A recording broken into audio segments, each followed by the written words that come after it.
Want to know something funny? 3 years ago, I didn't know what a snare drum was. And then Mario Tennis came along and taught me how drums worked. Ongaku concept.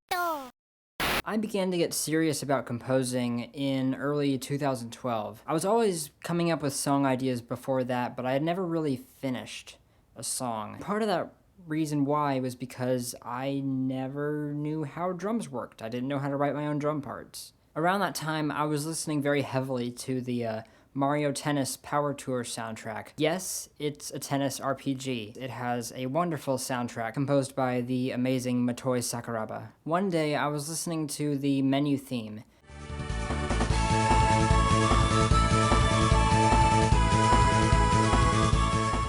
and it's a very good menu theme, and I was thinking, what if I tried to transcribe this whole thing, like all of the instruments? So I booted up my Guitar Tab software because I didn't use notation software at the time, really. And most of it turned out pretty okay until I got to the percussion. I didn't know what a snare drum was, I didn't know what a kick drum was, I didn't know what a hi-hat was, and much less could I tell you anything about how any of them worked or what they sounded like. If you've ever worked with General MIDI, you'll know what I'm talking about when I say that the kick was assigned to 36, and the snare was assigned to 38, the hi-hat to 42, and so on. So for me, not having any knowledge of what any of this stuff is supposed to be, I just listened to the song and put down the sounds that I thought sounded close to what I was hearing. And with a little bit of trial and error, I actually came up with a pretty decent transcription. After that, I also transcribed a few more songs from the soundtrack in full with their drum parts as well. So I say all of that to say this. If there's an instrument that you want to incorporate into your own music, but you're not sure where to start by transcribing songs that use that instrument, and then transcribe a few more songs, and start studying them and look for patterns. How is this instrument being used? Transcribing all of those drum parts taught me how drums worked, and it taught me how to arrange my own drum parts. Another very important thing to do would be to look up the instrument in question and learn, how does it work? How does it actually produce sound? And what are its limitations? Knowing how an instrument works and how it's played will give you a very good idea of what to listen for when transcribing it.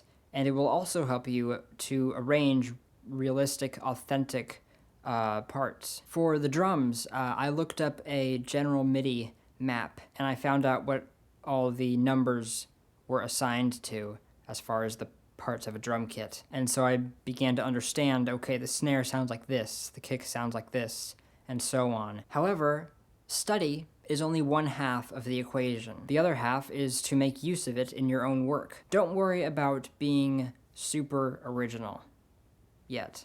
Okay? Recently, I interviewed anime composer Hajime Hyakkoku. You may recognize him for his work on K-On! Or Ace of Diamond. And when I asked him if he had any advice for new composers, he told me to study songs by your favorite artists and try and recreate those songs. And then using what you've learned, try and make something new in a similar style. He told me that doing this will help you to develop your own personal style, which I can completely vouch for because I've seen it in my own work. After studying those drum patterns, I started writing some of my own songs in the style of the Mario Tennis tracks to see what I could come up with. And it really taught me practically how to incorporate those ideas into my own music. If you have any questions, you can let me know in the comments or email me at ongakuconcept@gmail.com. Are there any instruments that you would like to incorporate into your own music, but you haven't for some reason? Let me know in the comments, and I will see you guys next week.